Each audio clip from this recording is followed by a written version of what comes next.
Hello everyone, चलिए देखते हैं नेक्स्ट लेक्चर।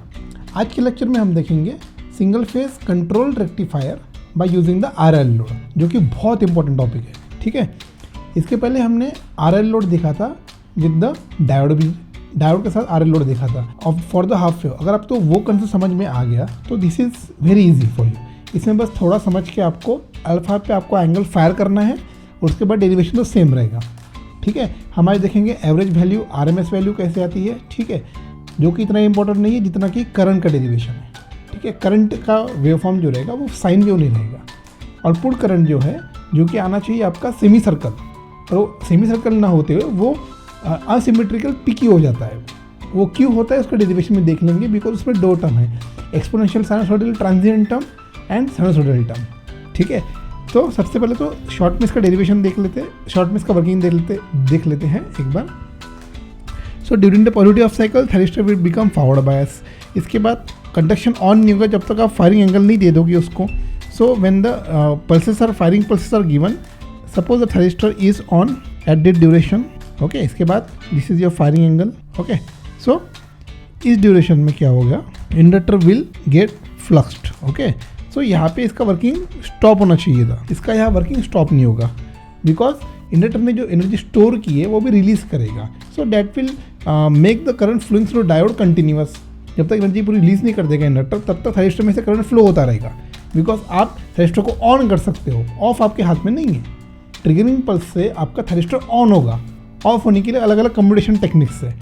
ठीक है, that is a theoretical part, but concept है कि आप ऑन कर सकते हो, आप इसको ऑफ नहीं कर सकते। ठीक है, नेचुरली ऑफ हो रहा है या फोर्स्ड ऑफ हो रहा है तो अलग बात है, बट अभी एक naturally in reverse bias also it will conduct. Inductor जो एनर्जी रिलीज कर रहा है that is more dominating as compare to the input wave. ठीक है, सो इस तरह से आउटपुट आएगा। सपोज एनर्जी पूरी रिलीज कर रहा है आपका inductor at the angle beta. Beta is the angle जहाँ पे एनर्जी पूरी रिलीज कर रहा है आपका inductor, and alpha is the angle जहाँ पे एनर्जी स्टोरिंग करना शुरू कर देगा। ठीक है, तो इसके पहले हमने देखा था कि एक for example this is your V R, ये आपका है V R, this is the voltage across the resistor. ठीक है, ये है आपका जो ग्रीन वाला है, ये है आपका वी ओ, और ये है ये इनपुट वी एस। सो ये शेडेड पोर्शन है, this is the energy for the fluxing, ये है फ्लक्सिंग, जो कि हो जाएगी आपकी V S minus V R, that is equal to fluxing. और ये जो एनर्जी मैं शेडेड पोर्शन में दे रहा हूँ, ये हो गया आपका डिफ्लक्सिंग, जो कि एनर्जी रिलीज कर देगा, which will be equivalent to V R minus V S. ये सब हमने इसके पहले बहुत डिटेल्स में देख चुके हैं हम बाय यूजिंग द डायोड। ठीक है, सो यहाँ तक के तो आ गया। सो आपका आउटपुट वोल्टेज किस तरह से आएगा, like this. Dominating portion positive है। ठीक है, डोमिनेटिंग पोर्शन पॉजिटिव है, इसलिए एवरेज वोल्टेज आपका हमेशा पॉजिटिव आएगा एट द आउटपुट, क्योंकि maximum portion of the output voltage is positive, और छोटा सा पोर्शन है जो कि निगेटिव है, जो बट आपका एवरेज वोल्टेज हमेशा पॉजिटिव आएगा। ठीक है, तो जल्दी से हम इसका एवरेज आउटपुट वोल्टेज निकाल लेते हैं, बहुत ईजी होगा वो तो। अगर आपने इसके पहले लेक्चर सारे अटेंड किए हैं तो 1/2 पाई, ये पूरी आपकी साइकिल है 2 पाई की, ये 2 पाई की साइकिल। इसमें कहाँ से कहाँ तक कंडक्ट कर रहा है, अल्फा से बीटा तक V M sine omega T को हम ट्रेस कर रहे हैं। ओके, सो ये हो गया V M by 2 pi, sine का इंट्रेशन हो गया minus cos of omega T, ये हो गया बीटा टू अल्फा। ठीक है, तो V M by 2 pi minus cos of beta plus cos of alpha. So output में आएगा V M by 2 pi cos of alpha minus cos of beta. ठीक है, अगर आप इसका डेरिवेशन स्टार्टिंग से अगर आप करते आ रहे हो तो आपको कोई फार्मूला रटने की ज़रूरत नहीं है। अब अगर आप न्यूमेरिकल प्रैक्टिस काफ़ी कर रहे हो और फार्मूले वैल्यूज पुट कर रहे हो तो आपको ये फार्मूला याद हो जाएगा, बट कोई बाय हार्ट नहीं करना है इसको। फार्मूला याद हो रहा है तो अच्छी बात है। ठीक है, तो कंसेप्चुअली आपको फार्मूला डिराइव करना पड़ेगा if you are not able to memorize, because बहुत सारे फार्मूले पॉलिट्रॉन्स में कितना याद रखोगे आप। ठीक है, आर एम एस वैल्यू कैसे निकालोगे, V zero R M S is equal to 1/2 pi alpha to beta V M square sine square omega T D omega T. ठीक है, इसके बाद ये वी एम स्क्वायर यहाँ निकाल लेंगे बाहर, साइन स्क्वायर को लिखेंगे हम 1 minus cos 2 omega T by 2 D omega T. इसके बाद under root of V M square by 4 pi, okay. 1 का इंटीग्रेशन हो गया omega T, beta upper limit alpha lower limit minus cos 2 omega T का integration हो गया sin 2 omega T upper limit lower limit, ठीक है। सो ये बन जाएगा RMS value of the output voltage is Vm² bye 4 pi, ये हो जाएगा बीटा माइनस अल्फा माइनस ये अपॉन 2 आ जाएगा sine of 2 beta minus sine of 2 alpha by 2, ठीक है। ये हो जाएगा आपका RMS value of the output voltage, ठीक है। अब न्यूमेरिकल सॉल्व करने के लिए आपको इसकी ज़रूरत पड़ सकती है, आपको केयरफुली आइडेंटिफाई करना है angle. I am repeating my self, student गलती करते हैं for the calculation of angle, degree और रेडियंस को आपको केयरफुली पुट करना है, उसमें आपको वैल्यू निकालना है। डिग्री और रेडियन का आप खेल समझ गए तो इट इज़ वेरी इजी, इसमें कोई डिफिकल्ट नहीं है, ठीक है। अब करंट, मोस्ट इंपॉर्टेंट थिंग, अब इसका करंट वेवफॉर्म कैसे आएगा, इस तरह से मैं बाहर से ड्रॉ कर देता हूँ, ठीक है। ये अल्फा से स्टार्ट होगा और बीटा पे ख़त्म होगा, पाई पे पीक आएगा इसका, इस तरह से आपका ये हो गया आउटपुट करंट। आउटपुट करंट ऐसे क्यों है, ये हमने देखा था RL load for the diode bridge, ठीक है। अब इसका ऐसे क्यों है और इसमें कौन से टर्म्स आएंगे ये हम देख लेते हैं, ठीक है। ये आपकी ओमेगा टी एक्सिस है, theta is equal to omega T, ठीक है। I0 की वैल्यू 0 है at omega T is equal to alpha. इस पॉइंट पे करंट का वैल्यू क्या है, 0। So omega T is equal to alpha पे I0 इज 0, ठीक है। ये काम में आएगा आपके। So for the calculation of the output current आपको बेसिक कंसेप्ट लगेगा सोर्स फ्री RLC सर्किट, जो कि एलेक्जेंडर साइडो की बुक में है, वहाँ से आपको कंसेप्ट उठाना है और यहाँ अप्लाई करना है, ठीक है। सो सोर्स फ्री RL सर्किट कैसे आएगा, ये हम स्टडी करते हैं for a transient behaviour. Transient behaviour study करने के लिए हम ये सोर्स फ्री लेते हैं, और ये क्यों लेते हैं वो बुक्स में आपको अच्छे से डिटेल्स में दिया गया है, इसके न्यूमेरिकल्स भी दिए हैं। सॉल्व प्रॉब्लम आप सॉल्व कर लोगे, एलेक्जेंडर साइडो को कि आप सॉल्व प्रॉब्लम भी सॉल्व कर लोगे तो आपके इतने कंसेप्ट क्लियर हो जाएंगे कि आपको पावर इलेक्ट्रॉनिक्स बहुत ईजी लगेगा। बिकॉज ये जो हम सीख रहे हैं लोड की कैरेक्टरिस्टिक जो है वो RL लोड है, और RL लोड का behaviour is a basic circuit fundamental behaviour at the transient and steady state, जो कि एलेक्जेंडर साइडो की बुक में अच्छे से दिया है, ठीक है। तो आप उस बुक को अच्छे से प्रैक्टिस कीजिए एक बार, इसके बाद यहाँ जम कीजिए, ठीक है। सो ट्रांजिएंट टर्म में कैसे आएगा फिर, RI प्लस L DIT/dt, ये डिफरेंशियल इक्वेशन बन गया। इसका सॉल्यूशन कैसे आएगा, I is equal to A e⁻R/L into T. इसके पहले ये सब हम देख चुके हैं, ये डिफरेंशियल इक्वेशन कैसे आएगा, ये फर्स्ट ऑर्डर है या सेकंड ऑर्डर है, ऑर्डर कैसे डिफाइन होती है, ये सब हम देख चुके हैं पहले, ठीक है। अब नया क्या है हम देखते हैं अभी। अब RL लोड में क्या आएगा, R plus J into XL, ये हो गया आपका लोड का इम्पिडेंस, और ये जो फाई है ये हो गया tan इनवर्स ऑफ XL/R। ये आपका है आउटपुट पावर फैक्टर एंगल। आपको अच्छे से याद होगा, इसके पहले जब हमने R लोड के लिए लिया था वो हमने इनपुट पावर फैक्टर निकाला था। इनपुट पावर फैक्टर रहेगा आपका for RL load thyristor, because input का जो करंट है वो फेज शिफ्ट करेगा by the angle of alpha, इसलिए इनपुट पावर फैक्टर इंपॉर्टेंट है। और वहाँ आउटपुट पावर फैक्टर क्यों नहीं निकाला, बिकॉज R लोड था। बट इस केस में आउटपुट पावर फैक्टर भी आएगा और इनपुट पावर फैक्टर भी आएगा।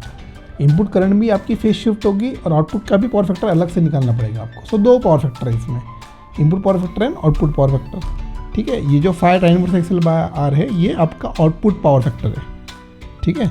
सो स्टेडी स्टेट करंट कैसे निकलेगा फिर, Vm/Z sine of omega T minus phi. Phi is the output power factor angle, ठीक है। सो टोटल करंट कैसे आएगा आपका, I transient plus I steady state. ये कुछ नया नहीं है, इसके पहले हमने RL load for diode half wave rectifier में देखा है ये सब। e⁻R/L into T plus Vm/Z sine of omega T minus phi. I0 का वैल्यू आएगा ये, ठीक है। सो बाउंड्री कंडीशंस कैसे आएंगे, बाउंड्री कंडीशंस ये मैंने यहाँ लिखा है, boundary condition, this are the boundary conditions, ठीक है। ये है आपके बाउंड्री कंडीशन, इसको मैं यहाँ उठा लेता हूँ बाउंड्री कंडीशंस को, ठीक है, these are the boundary conditions. I0 का वैल्यू 0 कब रहेगा यार, omega T is equal to alpha पे। सो टी का वैल्यू कैसे आएगा, T is equal to alpha by omega. ठीक है, सो ये सब वैल्यू हम पुट कर देंगे। I0 का वैल्यू हो गया आपका 0, ए ई टू पर माइनस आर बाय एल तो ऐसे ही रहेगा, और टी की जगह हम पुट कर देंगे alpha by omega plus V M by Z sine of omega T का वैल्यू अल्फा माइनस फाइव। ठीक है, इस टर्म को मैं यहाँ ले जाऊँगा, तो ये हो जाएगा A e to power minus R by L into alpha by omega equals to minus V M by Z sine of minus alpha minus five. ठीक है, आगे सॉल्व करूँगा मैं इसको, ए की वैल्यू यहाँ से निकाल लूँगा आराम से, minus V M by Z sine of alpha minus five E to power R by L into alpha by omega. ये हो गया आपका ए का वैल्यू। बाउंड्री कंडीशंस क्यों निकालते हैं, टू कैलकुलेट द कॉन्स्टेंट्स, ये हमने इसके पहले के लेक्चर में देखा है। ठीक है, सो ये ए का वैल्यू जो हमें मिला है वो हम यहाँ पुट कर देंगे।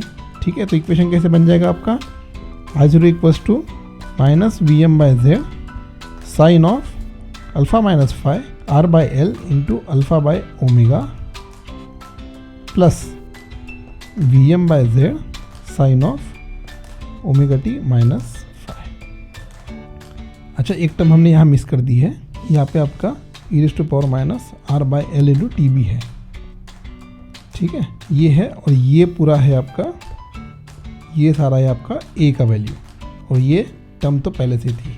ठीक है, सो I0 कैसे निकालेंगे हम अभी, देख लीजिए, V M by Z sine of omega T minus five minus V M by Z sine of alpha minus five. ठीक है, e to power alpha R upon omega L into e to power minus. ठीक है, denominator में यहाँ भी हम omega L कर देंगे, यहाँ ओमेगा एल कर देंगे, तो यहाँ ओमेगा से मल्टीप्लाई करना पड़ेगा ऊपर, और ये आर ऐसे ही रहेगा। ठीक है, ये ओमेगा हमने मल्टीप्लाई और डिवाइड कर दिया इधर। ठीक है, सो ये हो जाएगा V M by Z sine of omega T minus five minus V M by Z sine of alpha minus five E rest to power minus R by omega L, ये हो जाएगा ओमेगा टी माइनस अल्फा, ये हो जाएगा exponential decreasing function. सो ये हो गया आपका output final current which contains two terms, एक ट्रांजिएंट एक्सपोनेंशियल डिक्रीजिंग टर्म या ट्रांजिएंट साइनसॉइडल टर्म, और दूसरी है साइनसॉइडल टर्म। दो टर्म्स है इसमें।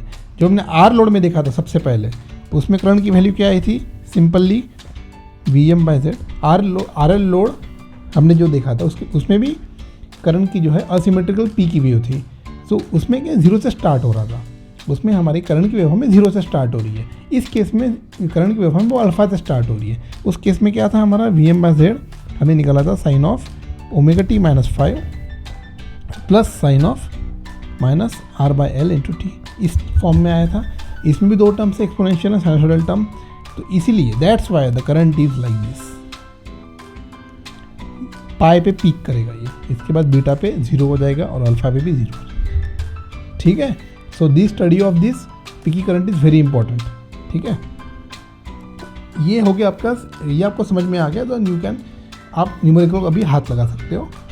इसके बाद हम स्टार्ट करेंगे what is the function of free wheeling diode. Free wheeling diode का मतलब क्या होता है, फ्री व्हीलिंग डायोड लगाने से एडवांटेज क्या क्या है। ठीक है, अगर मैं, आप देखिए यहाँ, ठीक है, ड्यूरिंग डिफ्लक्सिंग, फ्लक्स तो हो गया, ड्यूरिंग डिफ्लक्सिंग ये करंट यहाँ से फ्लो होना शुरू हो गया। ठीक है, अगर मैं करंट को कंटिन्यूस करना चाह रहा हूँ, this current is discontinuous, this current is, ये जो करंट है ये ऐसे हो जाएगा, फिर ये डिसकंटिन्यूस, फिर यहाँ से फ्लो, फिर करंट इज डिसकंटिन्यूस। अगर मैं करंट को कंटिन्यूस करना चाह रहा हूँ तो जो करंट जब डिफ्लक्स होगा तो instead of flowing the current to the supply, अगर मैं किसी तरह करंट को इसी लूप में फ्लो करूँ तो करंट कंटिन्यूस बन जाएगा आपका। सो यहाँ में मैं शॉर्ट करना पड़ेगा मुझे ड्यूरिंग डिफ्लक्सिंग, सो यहाँ लगा दूंगा मैं डायोड। ठीक है, सो ड्यूरिंग फॉरवर्ड बायस जब थर्मिस्टर आपको ऑन रहेगा, ठीक है, तब ये डायोड हो जाएगा आपका रिवर्स बायस्ड। ठीक है, ये पॉजिटिव ये नेगेटिव। ड्यूरिंग डिफ्लक्सिंग ये हो जाएगा पॉजिटिव, ये हो जाएगा नेगेटिव इंडक्टर का। तो जब एनर्जी रिलीज करना शुरू कर देगा तब ये डायोड को फॉरवर्ड बायस कर देगा। So instead of turning on this device during negative half cycle, it will turn on this diode. जो थायरिस्टर नेगेटिव हाफ साइकिल में ऑन हो रहा था, instead of that negative half cycle ये diode on हो जाएगा, जिसको हम कहेंगे फ्रीव्हीलिंग डायोड।